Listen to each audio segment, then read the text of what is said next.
compartir la conferencia titulada El conocimiento de Dios. El conocimiento de Dios. Y nuestro pasaje se encuentra en el libro de Efesios capítulo 1, versículos 15 al 18.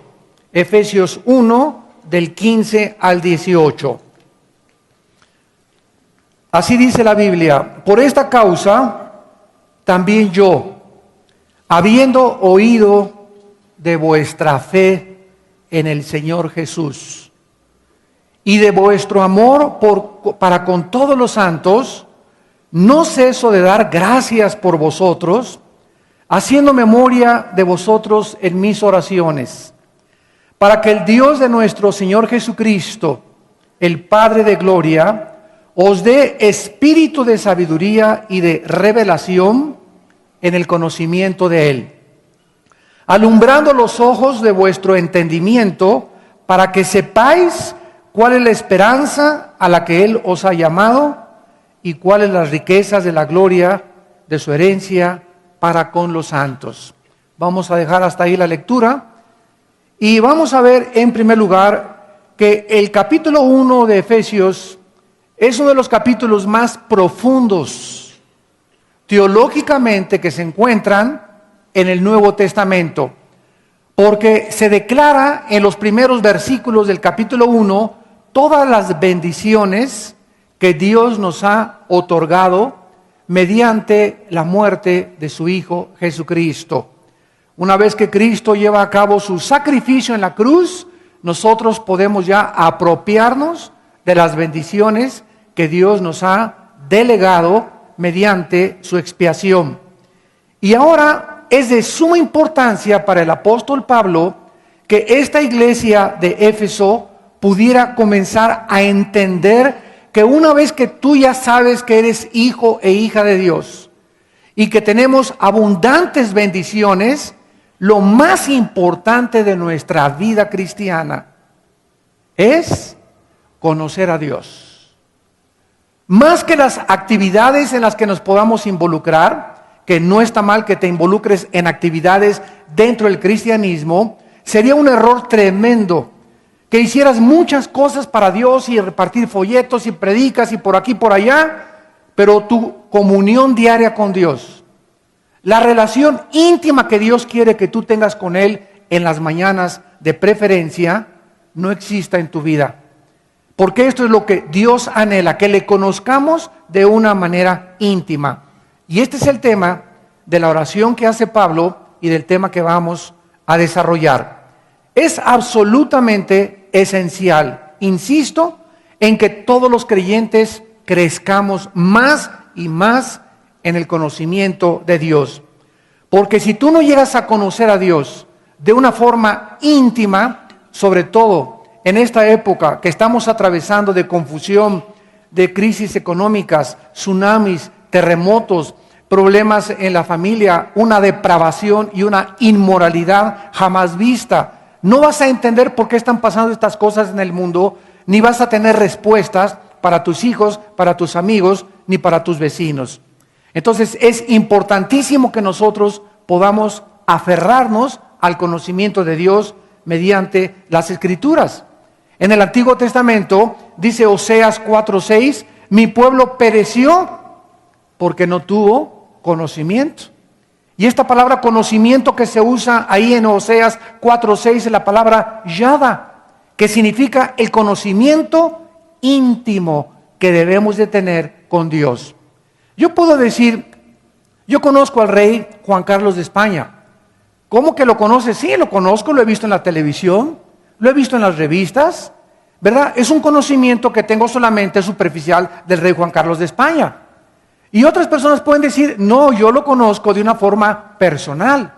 Yo fui invitado a su rancho ahí en España y lo saludé al rey Juan Carlos de España y él me saludó, etcétera, etcétera, y lo vi como era. Pero ¿quién puede decir, yo conozco al rey de manera íntima? Solamente su esposa. Porque es la que convive con él las 24 horas del día. Y así hay mucha gente que dice, yo conozco a Cristo, yo sé que murió en la cruz, que su madre fue la Virgen María, que nació en Belén, etcétera, etcétera. Hay otras personas que dicen, no, pero yo lo conozco porque ya lo invité a mi vida como mi Señor y mi Salvador. Pero hay otras personas que dicen, yo no solamente lo conozco como mi Señor y Salvador, sino que lo conozco de manera íntima, porque diario tengo comunión con Él. ¿A qué categoría de conocimiento perteneces tú? Muy bien, vamos a ver en primer lugar que para que podamos conocer a Dios de manera íntima, existen algunas condiciones muy importantes de carácter moral y de carácter espiritual, y las encontramos en el versículo 15 y 16. Por esta causa, también yo, habiendo oído de vuestra fe en el Señor Jesús y de vuestro amor para con todos los santos, vemos nosotros que la base y el fundamento para conocer a Dios de manera íntima es la fe y el amor. ¿Qué significa esto? Bueno, la iglesia de Éfeso tenía un testimonio muy fuerte, tan fuerte que toda la gente alrededor había oído de que ellos tenían una confianza tremenda en el Señor Jesús, pero no solamente amaban a Dios y confiaban en Jesús, sino que entre ellos había muchísimo amor. Y cuando estamos hablando de amor entre nosotros, estamos hablando de soportarnos unos a otros, de aguantarnos unos a otros, de tolerarnos unos a otros, porque dentro del amor existe el amor de Dios, el sacrificio personal. ¿Cuántos de ustedes van a la iglesia y dicen, pues, ay, yo no quiero ni ganas de ir a la iglesia porque se sienta enfrente de mí Doña Chole, con una cara de pozole que no puede con ella, y tiene una cara amargada, y hay otro que no me saluda, etcétera, etcétera, y cuando tú llegas a la iglesia, quieres que todo el mundo te salude y que todo el mundo esté contento, y eso anhelamos todos, ¿verdad? Pero desgraciadamente no has entendido, por no conocer a Dios de manera íntima, que uno de los gimnasios de Dios es la iglesia. A la iglesia vienes a ejercitarte en la fe y en el amor, en confiar en que Dios te va a poner a la gente que necesitas para edificar tu vida y aquellos que vas a tener que aguantar y tolerar. Porque si tú llegas a la iglesia y hay alguna persona que no saludas porque no te saluda, ¿no hacen eso también los gentiles? Entonces tú vienes a la iglesia no solamente a que todo el mundo te trate, siéntese aquí, ¿cómo está? Y es que nadie me ama. Vienes a la iglesia a tú darle amor a los demás. Entonces no esperes recibir, quítate ese ego de que yo voy para que me tengan misericordia, para que oren por mí, para que me amen. Tú vienes a la iglesia a buscar a quién amar, porque es más bienaventurado dar que recibir. Entonces comenzamos a ajustar nuestra mente y ya nuestro ego comienza a morir, porque comenzamos ya no a buscar que nos den, sino nosotros dar a los demás. De tal manera amó Dios al mundo que dio. ¿En qué se manifestó el amor de Dios? En dar. Entonces ese es el amor que Dios quiere que nosotros tengamos para poderlo conocerlo. Porque si tú no conoces a tu hermano, ni amas a tu hermano que vive cerca de ti, ¿cómo quieres conocer a Dios a quien no has visto? Pablo escuchó entonces de este amor de los efesios y de su fe. Entonces, para conocer a Dios es esencial creer en Él, la fe en Cristo, porque sin fe es imposible poder verdaderamente, imposible agradar a Dios y amar a nuestro prójimo como a nosotros mismos. ¿Cuál es el primer gimnasio de Dios? El hogar. En la casa es el primer gimnasio de Dios. Y el segundo gimnasio de Dios es la iglesia. Ahí es donde nos entrenamos y donde hacemos ejercicio para desarrollar nuestra musculatura espiritual. Realmente este testimonio de Pablo es lo que lo motiva para escribirles esta carta. Él sabía que la vida del cristiano no es una vida estática ni mediocre, sino que va en continuo crecimiento, como dice 2 de Pedro 3:18. Crezcan en la gracia y en el conocimiento de nuestro Señor Jesucristo. Tenemos que crecer en gracia, es verdad, porque la gracia es la que nos facilita y nos capacita para hacer su voluntad. Pero si tú creces en la pura gracia y no creces en el conocimiento, o viceversa, conoces mucho de la Biblia y mucha teología y no has crecido en la gracia, te conviertes en un monstruo. Entonces tenemos que crecer de una forma equilibrada, tanto en la gracia como en el conocimiento de Dios, porque si no, nuestro crecimiento es, repito, anormal. Muy bien, vamos pues a introducirnos ahora en el versículo 17 en adelante para comenzar a comprender la necesidad de crecer en el conocimiento de Dios. En el capítulo 4 de Efesios, ahí mismo en el mismo libro, versículo 15 al 16, vemos esta insistencia del apóstol Pablo acerca del crecimiento de Dios. Dice Efesios 4, 15 y 16, sino que siguiendo la verdad en amor, crezcamos en todo en aquel que es la cabeza, esto es Cristo. Vean ustedes, ¿quién es la verdad? ¿Perdón? Entonces, dice la Biblia que debemos de seguir a Cristo amando. Debemos de seguir la verdad, que Cristo es la verdad, amando. Seguir la verdad en amor.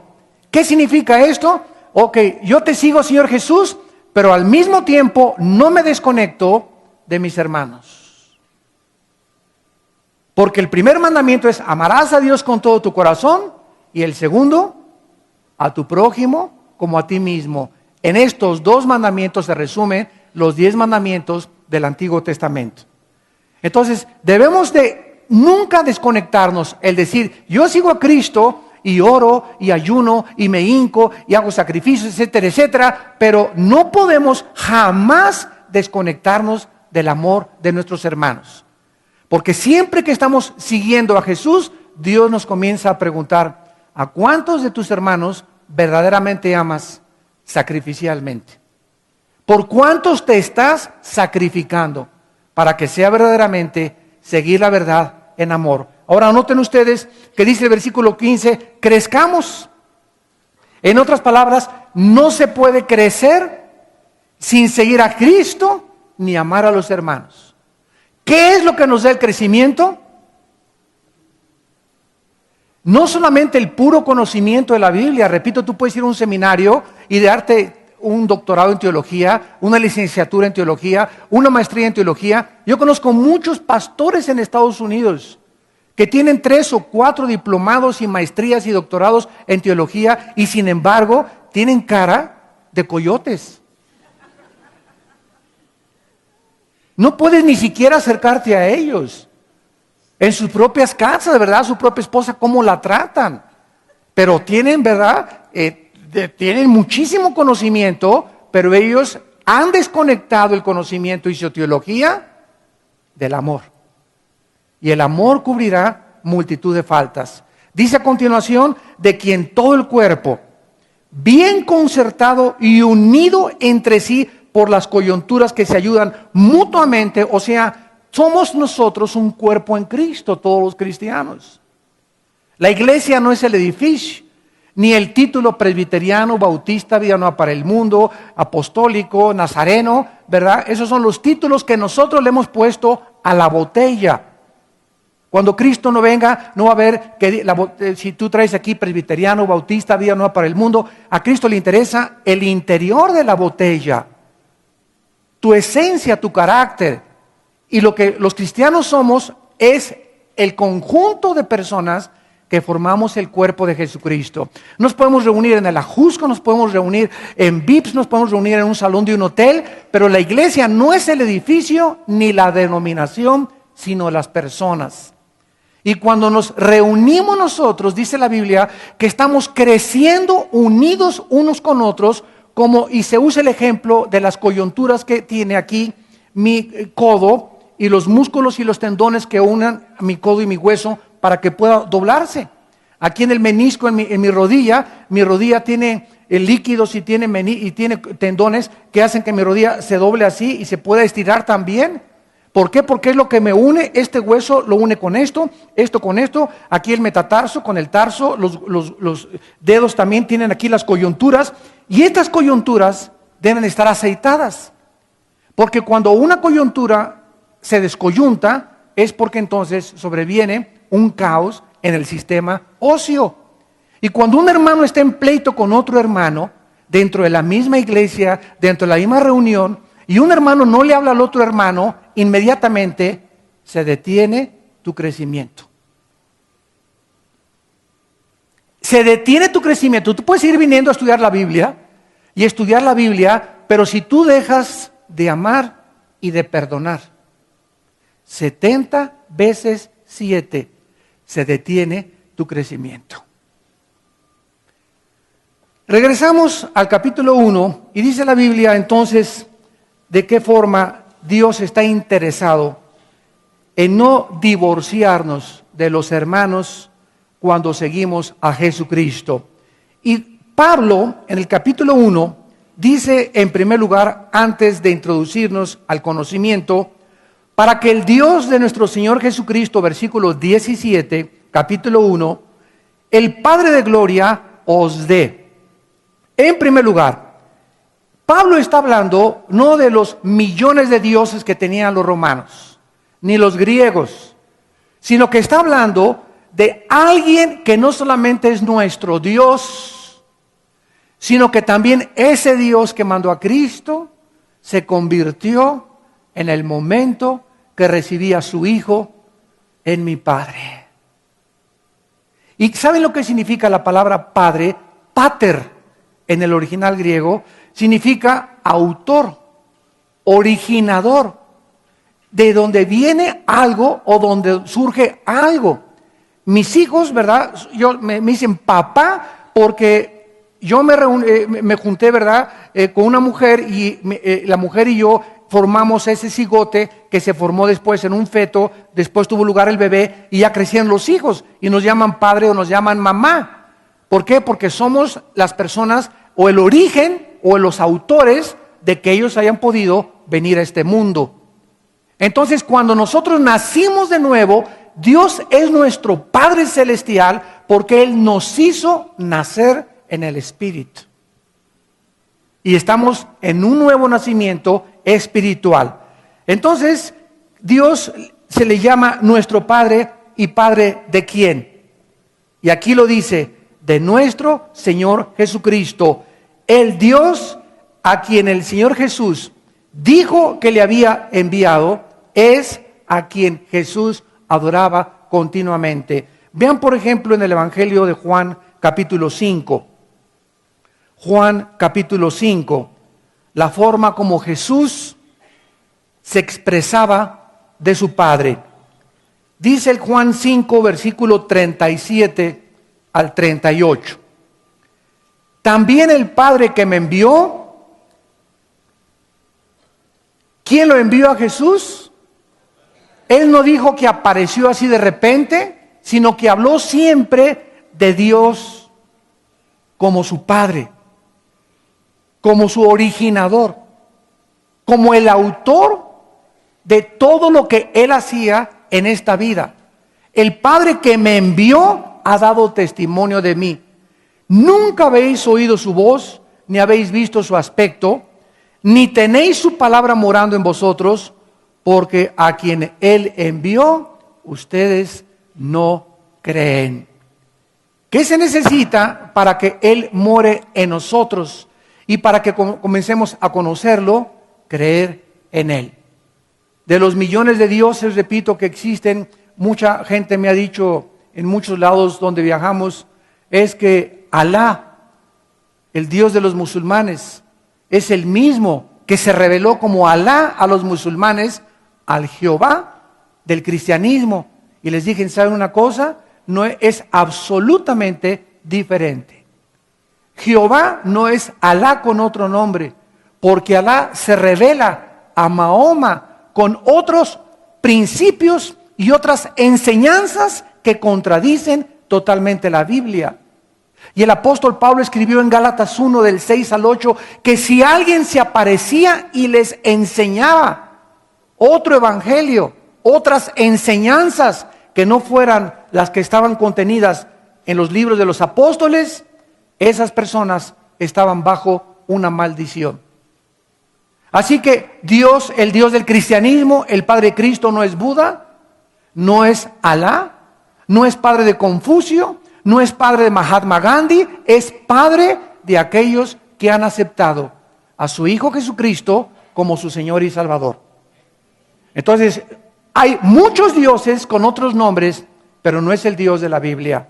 Y lo mismo también hay muchos Jesuses.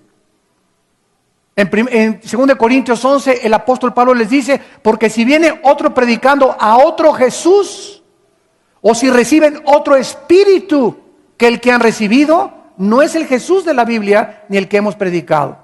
Porque hay mucha gente que me dice, yo creo en Dios. Y les contesto, ¿en cuál? ¿Cómo que en cuál? Sí, hasta el diablo cree en Dios. El diablo no es ateo. El problema del diablo no es el ateísmo. Los demonios creen en Dios y reconocieron a Cristo y le llamaron hijo de Dios los demonios. Entonces no basta creer en Dios, sino ¿en cuál Dios? ¿En cuál Dios crees tú? ¿Quién es el Dios a que tú sigues? Pues a Jesús, yo sigo a Jesús. Si tú sigues a Jesús, sigues las enseñanzas de Jesús contenidas en los evangelios. Pero si tú me dices que crees en Cristo y en Dios y tú no lo sigues a través de la Biblia, entonces es otro Jesús al que tú estás siguiendo. Hay mucha gente que me dice, yo soy cristiano pero no voy a ninguna iglesia. Le dije, tú estás haciendo tus propios mandamientos. Porque la Biblia dice en Hebreos 10 que no dejemos de reunirnos. Porque en la iglesia Dios nos está entrenando. Y es importantísimo asistir a la iglesia porque es el gimnasio de Dios. Y nos ayuda a juntos como cuerpo alabarlo y bendecir su nombre. Entonces cuando alguien dice yo soy cristiano y estoy fuera del corral, es una oveja perdida. Y cuídate porque hay muchos lobos que van a acabar desviándote. O yo soy cristiano y no necesito que nadie me enseñe. ¿Sabes una cosa? Dios puso apóstoles, profetas, evangelistas, pastores y maestros para edificar nuestro cuerpo. Entonces nadie es independiente y no hay llaneros solitarios en el cristianismo. Continuamos y dice Pablo más adelante en el versículo Efesios capítulo 1, y ahora después de que hemos entendido las bases del conocimiento, la fe y el amor, y de quién es al Dios que queremos conocer, el Padre de Jesucristo, ahora Pablo, de una forma muy profunda, misteriosa podríamos también llamarla, está orando a Dios por algo importantísimo que los cristianos debemos de tener para poder conocerlo íntimamente. Y se llama espíritu de sabiduría y de revelación. Pregunta, y esto es lógico, ¿qué acaso no todos los cristianos tenemos un espíritu de sabiduría y de revelación? La respuesta es no. Porque desde el momento que el apóstol Pablo está pidiéndole a Dios que les dé, es porque no lo tenía la iglesia de Éfeso. La iglesia de Éfeso estaba preparada por el amor y la fe que tenían en Cristo de recibir esto de Dios, pero ellos no lo sabían. ¿Por qué? Porque no estaba completada la Biblia.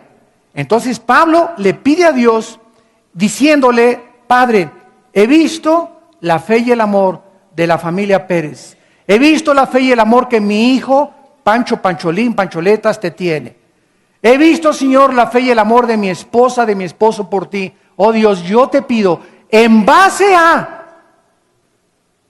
de ese amor y de esa fe que ellos tienen y que tú conoces que otra gente tiene, que les des espíritu de sabiduría y de revelación en tu conocimiento, y Dios te va a contestar. Yo no le puedo pedir a Dios que le dé espíritu de sabiduría y revelación a un hijo mío que anda perdido. No le puedo pedir espíritu de revelación y de conocimiento a una persona que yo conozco que no tiene una relación con Cristo.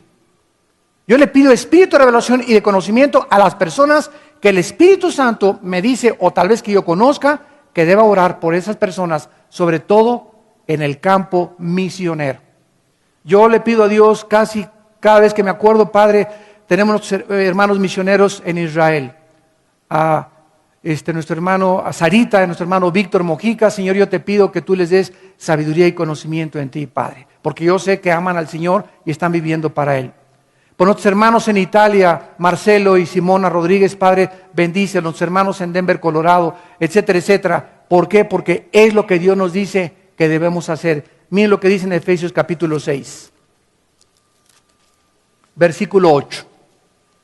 Casi al terminar esta carta, el apóstol Pablo le dice, orando en todo tiempo, con toda oración y súplica en el Espíritu, y velando en ella con toda perseverancia y súplica. ¿Por cuántos? Por todos los santos. Dios anhela que nosotros estemos orando los unos por los otros. ¿Por cuántos? No levantes la mano. ¿Por cuántos oras tú diario? Por mi perro.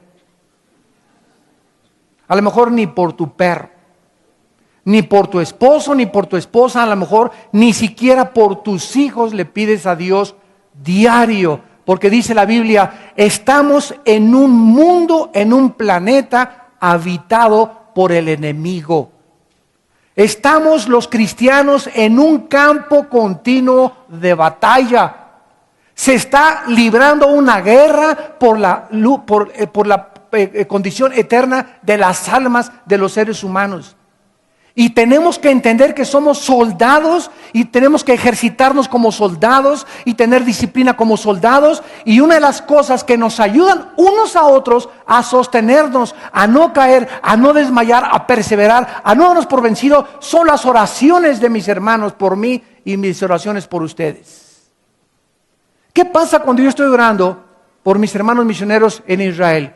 De alguna forma misteriosa, la oración, así me la imagino yo, viaja como un misil y llega a las vidas de mis hermanos y los energetiza espiritualmente de una forma misteriosa, los ayuda. A lo mejor en la mañana se levantó Víctor en Israel o Sarita en Israel, toda así agüitada y desanimada, hay tantos problemas o cualquier cosa. Y cuando estamos orando unos por otros, las oraciones comienzan a impartirles vida. Porque dijo Jesús, mis palabras son vida y son espíritu. Cuando descubrimos el poder de la oración, ¿saben ustedes que aquí en esta iglesia se ora a las 6, a las 5 de la mañana? Los viernes. Jueves y viernes. Martes y viernes. Aquí pueden ustedes venir cualquier martes y cualquier viernes y se ora de las 5 a las 6:30 de la mañana. Tenemos oración aquí en la iglesia. No hay poder más grande que pueda sacudir más y edificar más y sostener más y fortalecer más a una iglesia y a la ciudad que las reuniones de oración. Porque es la columna vertebral de la vida cristiana, la oración. Pablo dice, orando en todo tiempo con toda oración, implicando que hay oración de gracias, oración de petición, oración de intercesión. Hay muchos tipos de oraciones. Pero debemos continuamente orando en el coche, en la mañana, comunión con el Señor. Hay muchos tipos de oraciones, pero es importante que tengamos ese espíritu de oración continuamente en nuestra vida, unos por otros. Nunca se olviden ustedes de orar por sus líderes, por nosotros los pastores, porque sus oraciones de ustedes nos sostienen a nosotros para que nosotros podamos seguir alimentándolos. Porque nosotros, dicen Hebreos, velamos por ustedes, por vuestras almas. Muy bien, veamos ahora entonces este espíritu de sabiduría, ¿qué es? Porque se mencionan 3 cosas fundamentales para crecer en el conocimiento de Dios, y la importancia la podemos ver en que Pablo oraba por estas cosas, por esta iglesia de Éfeso. La palabra sabiduría, Sofía en el griego, es la palabra Sofía en el griego, significa la capacidad espiritual. A los que la quieran apuntar, es una capacidad, es una habilidad que no se obtiene de los libros. No estamos hablando como Einstein, que fue un sabio matemático, y otras personas sabias de acuerdo al mundo. Estamos hablando de una sabiduría espiritual, que no viene de la escuela, no viene del seminario, viene directamente de Dios. Es una capacidad o habilidad espiritual otorgada desde luego por el Espíritu Santo para saber aplicar el conocimiento espiritual. Voy a explicarlo. Es la capacidad o la habilidad otorgada o infundida por el Espíritu de Dios para que sepamos cómo aplicar el conocimiento espiritual. Se los voy a explicar. Dios nos dice a los esposos: amen a vuestra esposa como Cristo amó a la iglesia. En otras palabras, sacrificialmente. Cuando Dios ve, o sea, el conocimiento lo tenemos todos los cristianos. Todos sabemos que debemos amar a la esposa como Cristo amó a la iglesia. Lo sabes intelectualmente. Pero cuando lo practicas, cuando el conocimiento lo llevas a la práctica, entonces te comienzas a volver sabio. No es hasta que Dios ve que practicamos lo que conocemos, que es cuando nos comenzamos a volver sabios. Dice la Biblia que en el momento en el que Pancho y Pancha, no Pancho con Jorge, sino cuando Pancho con Pancha se casan, el momento en que Pancho le dice a Pancha, sí, la acepto, le está diciendo a 2.300 millones de mujeres no. Porque son las que existen en el mundo. Cuando tú le dices sí a alguien, le está diciendo a 2.300 millones de personas no. A todas las 2.300 son. Y en ese momento Pancho se sale del mercado. Ya no tiene por qué andar ahí, capitoloteando, ¿verdad? Y coqueteando, etcétera, etcétera, porque ya no está en el mercado. Cuando la muchacha le dice sí a su esposo, le dice no a más de 3.000 millones de varones. Y nos salimos del mercado inmediatamente. Siempre cuando me encuentro personas que me dicen, ¡ay, que unas chavas que por allá! Les digo, yo ya me salí del mercado. Ya no estoy en el mercado. Ya no puedo ver más que un solo menú. ¿Verdad, mi amorcito? Más me vale. Y en ese momento es cuando nosotros, cuando comenzamos a practicar verdaderamente, cuando Dios ve que nosotros de veras le amamos y lo obedecemos, porque el practicar es obediencia, es cuando comenzamos a recibir la sabiduría. Dice en Proverbios 1:7, el principio de la sabiduría es el temor de Dios. ¿Por qué obedeces a Dios? Una muchacha sabe muy bien, las muchachas que están aquí adolescentes y los jóvenes aquí adolescentes lo saben muy bien, que no deben de dejarse manosear por su novio. Lo sabes muy bien, porque dice en 1 Corintios 13, el amor no es indecoroso. No debes de llegar a caricias donde puedan llegar, ¿verdad? Después a problemas más graves. Comenzó con un besito y la mano alcanzó. Entonces, esa muchacha tiene el conocimiento y los muchachos saben que no deben de tocar a sus novias hasta que se casen. Si Dios ve que tú te comportas de esa manera con ella y que oras con ella y que leen la Biblia juntos y que no se están solamente acariciando y besándose, en ese momento, ¿por qué no te dejas acariciar y por qué no tocas a tu novia? Porque tienes temor de Dios. ¿Qué es el temor de Dios? La conciencia que Dios me está observando. Porque muchos de ustedes hacen cosas que no deberían hacer porque no tienen temor de Dios. Porque si tuvieran temor de Dios, muchos de ustedes no harían las cosas que hacen a escondidas. Haces lo que haces porque crees que nadie te ve. Y cuando tenemos temor de Dios es porque estamos conscientes que nadie me ve, pero Dios, las 24 horas del día, los caminos del hombre están delante de los ojos de Jehová. Vayamos a Proverbios capítulo 2. Proverbios capítulo 2. Y veamos en penúltimo lugar, de qué forma la Biblia nos muestra claramente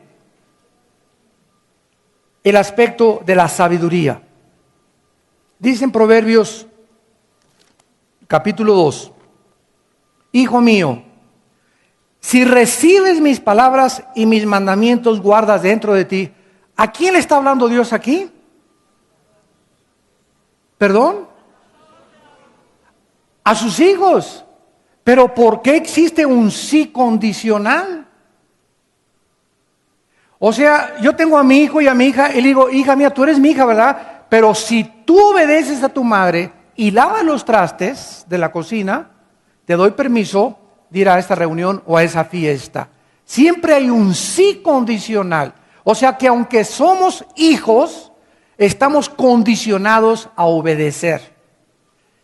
Y Dios está insistiendo, si ustedes ya como mis hijos reciben mis palabras, o sea, aquí en este momento, en esta congregación, estoy dándoles a ustedes un mensaje de la palabra de Dios, pero no todos los que me están oyendo, ni tampoco por televisión, están recibiendo lo que están escuchando. ¿Por qué? Porque tienen la mente en Cancún, unos, otros en el novio, otra en la lavadora que se descompuso, otros en que mañana tienen que pagar la letra, otros en que los corrieron del trabajo. No están recibiendo la palabra, no se están desconectando del mundo que nos rodea y no están concentrados en la palabra de Dios. Solo los que se cierran a todo. Tengo 1000 problemas, 50,000 problemas, pero en este momento, Marta, Marta, Jesús le dice, una sola cosa te es necesaria. Tengo que ir a esto y tengo que ir por allá. Y, Marta, entiéndelo. Cuando estoy enfrente de ti y te estoy hablando, tu hermana escogió la mejor parte. Solo una cosa te es necesaria. Si tú me escuchas y te desconectas de todo lo demás y recibes mis palabras y te concentras en lo que yo te estoy diciendo y pones atención a lo que mi espíritu está hablando a tu espíritu, entonces dice Dios, no te imaginas las bendiciones que vas a recibir. Y continúa diciendo, versículo 2, haciendo estar atento tu oído a la sabiduría. Si inclinares tu corazón a la prudencia, si clamares a la inteligencia y a la prudencia dieres tu voz, entonces, como a la plata la buscares, si así como vives para hacer dinero, si así como el tiempo que le dedicas para hacer negocios, si así como dicen muchos, voy a tener 2 empleos para que me alcance, si el mismo esfuerzo, dice Dios, que tú dedicas para estar pensando en negocios y hacer dinero, si todo eso tú lo empleas en buscarme a mí, porque yo soy el que doy. Si tú llegas a tener dinero, te lo voy a dar Dios, dice yo, no tu compadre, ni tus relaciones, ni tu compadre el diputado, ni tu abuelo el millonario, ni tu padre. Si vas a tener algo, si vas a recibir algo, toda buena dádiva viene del cielo. Porque si recibes algo que no venga del cielo, lo que tú recibes se convierte en maldición. Es por eso que estamos en contra de esa famosa teología actual moderna de la prosperidad. Pídeme. Miren, ahorita hay predicadores que te dicen, el otro día me llegó una carta que dice, si usted me manda un donativo, así se atrevió este predicador muy famoso en el mundo, que tiene campañas de sanidad, así decía esta carta que está mandando, si tú mandas este donativo, y Dios sabe que estoy diciendo la verdad, si tú mandas este donativo, así dijo el predicador, en 12 meses no tendrás deudas. Se atrevió hasta a hacer el papel del Espíritu Santo. No dijo 10 meses, no dijo 8 meses. O sea, esto es adivinación ya. Ya se está cayendo en la brujería en las iglesias. Y la gente va, ¿verdad?, de babosa a dar su... Y como mensos se mandan su ofrenda. ¿Por qué? Porque no tienen conocimiento de Dios. Y muchos siguen siendo engañados por eso, llevados de vientos de doctrinas para un lado para otro, y lo hacen inocentemente. ¿Cuántas gentes que hacen eso lo hacen de buen corazón, pero sinceramente equivocados? La sinceridad no es suficiente, necesitas el conocimiento.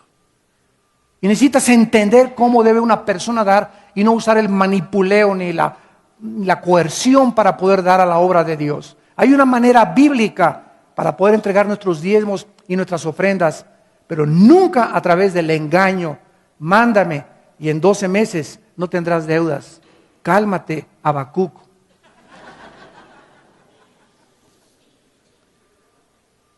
Dice el versículo 5, entonces, Proverbios 2, versículo 5, entonces, cuando recibas mis palabras, cuando pongas atención, cuando le des prioridad a mi palabra, entonces y no antes, vas a entender el temor de Dios y hallarás el conocimiento de Dios, porque Jehová da, no el seminario, no los libros, no la educación, es Dios el que da la sabiduría, y de su boca, o sea, de la Biblia, viene el conocimiento y la inteligencia.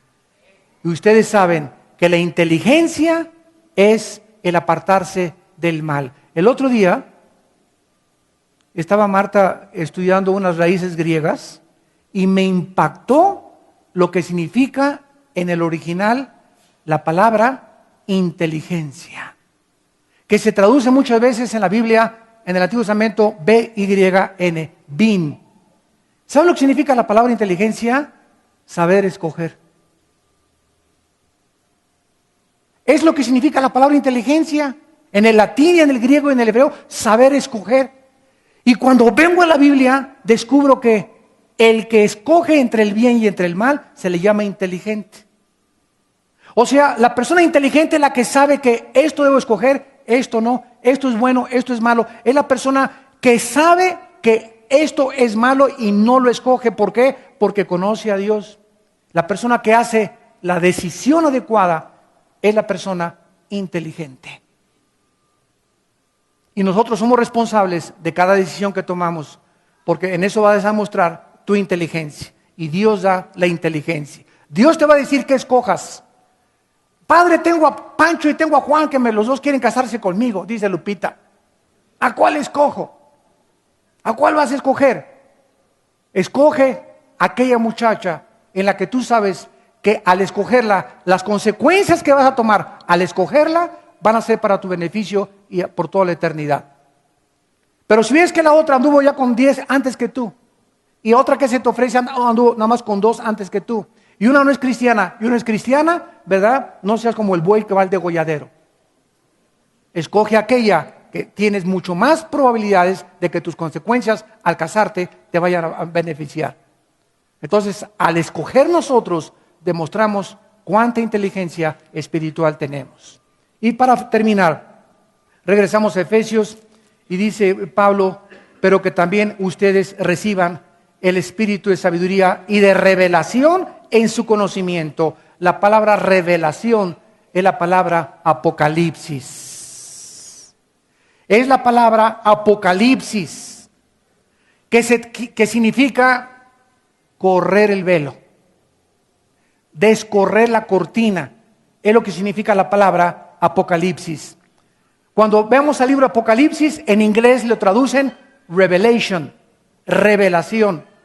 Porque cuando una estatua, los griegos ponían una estatua y la cubrían con una manta, con una sábana, y juntaban a toda la gente, el presidente de la ciudad, para que descubrieran la estatua, y cuando jalaban un hilo y se caía la manta de la estatua, entonces la estatua se revelaba a la gente. La gente sabía y veía ahora, sin la cortina, cómo era la estatua.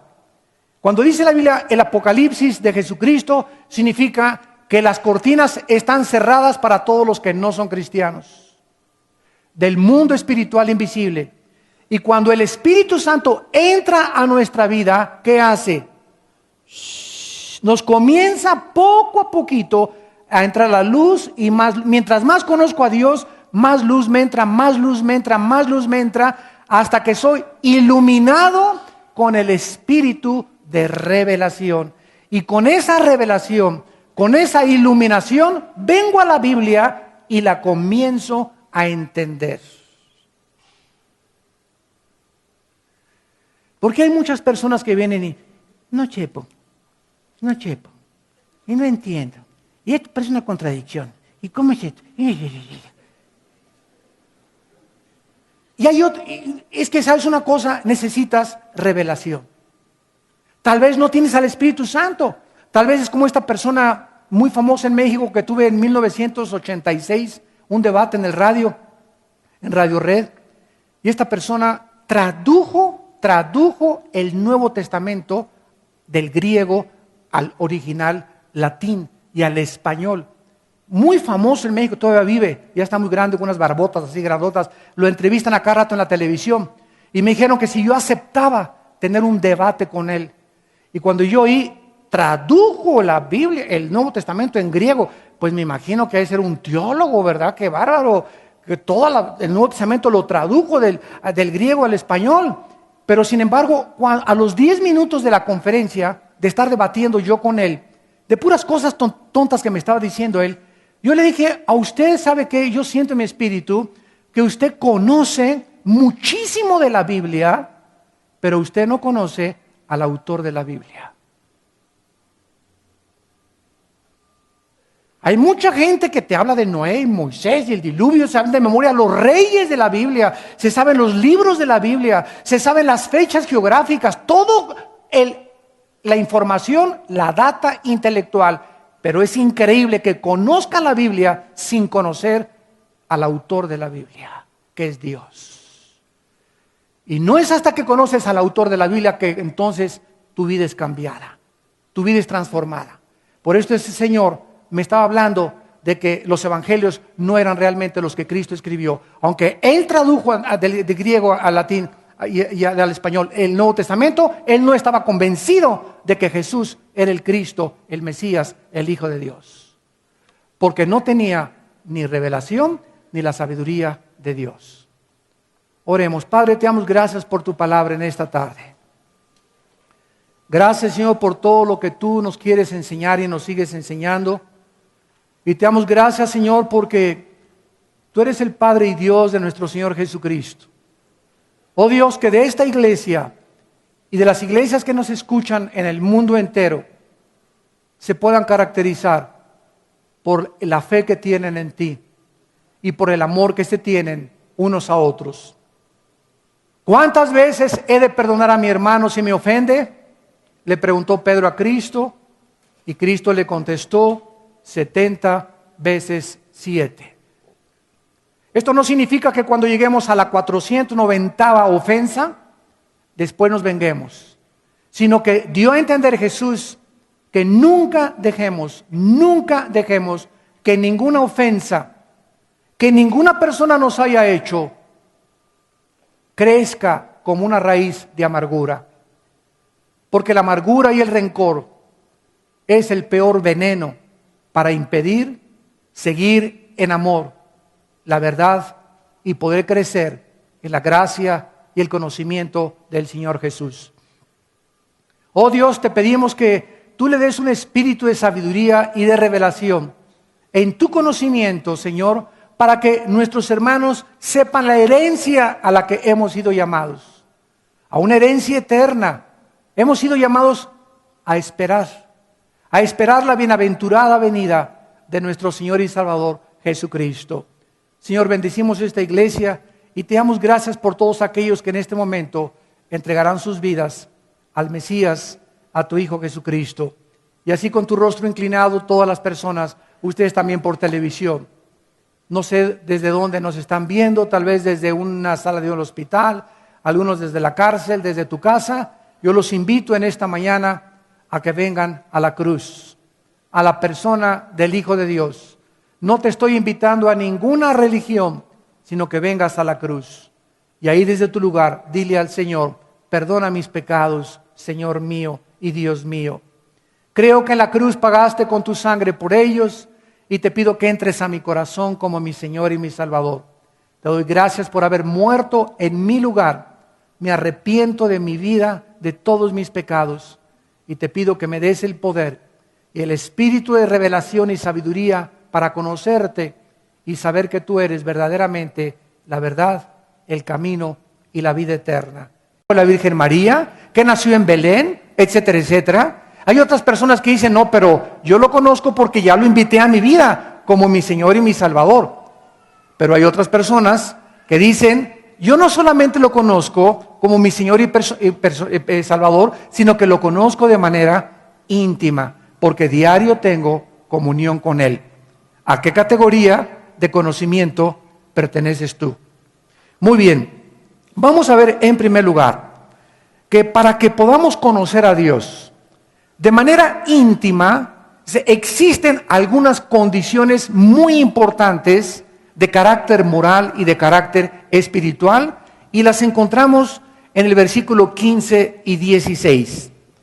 Por esta causa, también yo, habiendo oído de vuestra fe en el Señor Jesús y de vuestro amor para con todos los santos, vemos nosotros que la base y el fundamento para conocer a Dios de manera íntima es la fe y el amor. ¿Qué significa esto? Bueno, la iglesia de Éfeso tenía un testimonio muy fuerte, tan fuerte que toda la gente alrededor había oído de que ellos tenían una confianza tremenda en el Señor Jesús, pero no solamente amaban a Dios y confiaban en Jesús, sino que entre ellos había muchísimo amor. Y cuando estamos hablando de amor entre nosotros, estamos hablando de soportarnos unos a otros, de aguantarnos unos a otros, de tolerarnos unos a otros, porque dentro del amor existe el amor de Dios, el sacrificio personal. ¿Cuántos de ustedes van a la iglesia y dicen, pues, ay, yo no quiero ni ganas de ir a la iglesia porque se sienta enfrente de mí Doña Chole, con una cara de pozole que no puede con ella, y tiene una cara amargada, y hay otro que no me saluda, etcétera, etcétera? Y cuando tú llegas a la iglesia, quieres que todo el mundo te salude y que todo el mundo esté contento, y eso anhelamos todos, ¿verdad? Pero desgraciadamente no has entendido, por no conocer a Dios de manera íntima, que uno de los gimnasios de Dios es la iglesia. A la iglesia vienes a ejercitarte en la fe y en el amor, en confiar en que Dios te va a poner a la gente que necesitas para edificar tu vida y a aquellos que vas a tener que aguantar y tolerar. Porque si tú llegas a la iglesia y hay alguna persona que no saludas porque no te saluda, ¿no hacen eso también los gentiles? Entonces tú vienes a la iglesia no solamente a que todo el mundo te trate, siéntese aquí, ¿cómo está? Y es que nadie me ama. Vienes a la iglesia a tú darle amor a los demás. Entonces no esperes recibir, quítate ese ego de que yo voy para que me tengan misericordia, para que oren por mí, para que me amen. Tú vienes a la iglesia a buscar a quien amar, porque es más bienaventurado dar que recibir. Entonces comenzamos a ajustar nuestra mente y ya nuestro ego comienza a morir, porque comenzamos ya no a buscar que nos den, sino nosotros dar a los demás. De tal manera amó Dios al mundo que dio. ¿En qué se manifestó el amor de Dios? En dar. Entonces ese es el amor que Dios quiere que nosotros tengamos para poderlo conocerlo. Porque si tú no conoces a tu hermano, ni amas a tu hermano que vive cerca de ti, ¿cómo quieres conocer a Dios a quien no has visto? Pablo escuchó entonces de este amor de los efesios y de su fe. Entonces, para conocer a Dios es esencial creer en Él, la fe en Cristo, porque sin fe es imposible poder verdaderamente, imposible agradar a Dios y amar a nuestro prójimo como a nosotros mismos. ¿Cuál es el primer gimnasio de Dios? El hogar. En la casa es el primer gimnasio de Dios. Y el segundo gimnasio de Dios es la iglesia. Ahí es donde nos entrenamos y donde hacemos ejercicio para desarrollar nuestra musculatura espiritual. Realmente este testimonio de Pablo es lo que lo motiva para escribirles esta carta. Él sabía que la vida del cristiano no es una vida estática ni mediocre, sino que va en continuo crecimiento, como dice 2 de Pedro 3:18. Crezcan en la gracia y en el conocimiento de nuestro Señor Jesucristo. Tenemos que crecer en gracia, es verdad, porque la gracia es la que nos facilita y nos capacita para hacer su voluntad. Pero si tú creces en la pura gracia y no creces en el conocimiento, o viceversa, conoces mucho de la Biblia y mucha teología y no has crecido en la gracia, te conviertes en un monstruo. Entonces tenemos que crecer de una forma equilibrada, tanto en la gracia como en el conocimiento de Dios. Porque si no, nuestro crecimiento es, repito, anormal.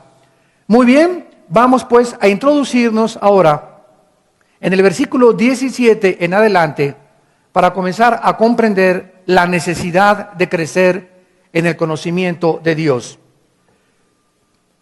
En el capítulo 4 de Efesios, ahí mismo en el mismo libro, versículo 15 al 16, vemos esta insistencia del apóstol Pablo acerca del crecimiento de Dios. Dice Efesios 4, 15 y 16, sino que siguiendo la verdad en amor, crezcamos en todo en aquel que es la cabeza, esto es Cristo. Vean ustedes, ¿quién es la verdad? ¿Perdón? Entonces dice la Biblia que debemos de seguir a Cristo amando. Debemos de seguir la verdad, que Cristo es la verdad, amando. Seguir la verdad en amor. ¿Qué significa esto? Ok, yo te sigo, Señor Jesús, pero al mismo tiempo no me desconecto de mis hermanos. Porque el primer mandamiento es amarás a Dios con todo tu corazón, y el segundo, a tu prójimo como a ti mismo. En estos dos mandamientos se resumen los 10 mandamientos del Antiguo Testamento.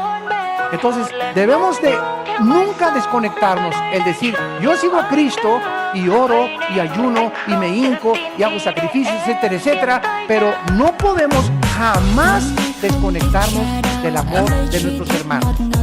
Porque siempre que estamos siguiendo a Jesús, Dios nos comienza a preguntar: ¿a cuántos de tus hermanos verdaderamente amas sacrificialmente? ¿Por cuántos te estás sacrificando para que sea verdaderamente seguir la verdad en amor? Ahora noten ustedes que dice el versículo 15, crezcamos. En otras palabras, no se puede crecer sin seguir a Cristo ni amar a los hermanos. ¿Qué es lo que nos da el crecimiento? No solamente el puro conocimiento de la Biblia. Repito, tú puedes ir a un seminario y darte un doctorado en teología, una licenciatura en teología, una maestría en teología. Yo conozco muchos pastores en Estados Unidos que tienen 3 o 4 diplomados y maestrías y doctorados en teología y sin embargo tienen cara de coyotes. No puedes ni siquiera acercarte a ellos. En sus propias casas, ¿verdad? Su propia esposa, ¿cómo la tratan? Pero tienen, ¿verdad? Tienen muchísimo conocimiento, pero ellos han desconectado el conocimiento y su teología del amor. Y el amor cubrirá multitud de faltas. Dice a continuación, de quien todo el cuerpo, bien concertado y unido entre sí por las coyunturas que se ayudan mutuamente, o sea, somos nosotros un cuerpo en Cristo, todos los cristianos. La iglesia no es el edificio, ni el título presbiteriano, bautista, vida nueva para el mundo, apostólico, nazareno, ¿verdad? Esos son los títulos que nosotros le hemos puesto a la botella.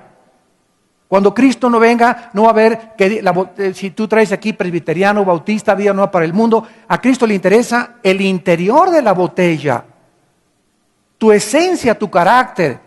Y lo que los cristianos somos es el conjunto de personas que formamos el cuerpo de Jesucristo.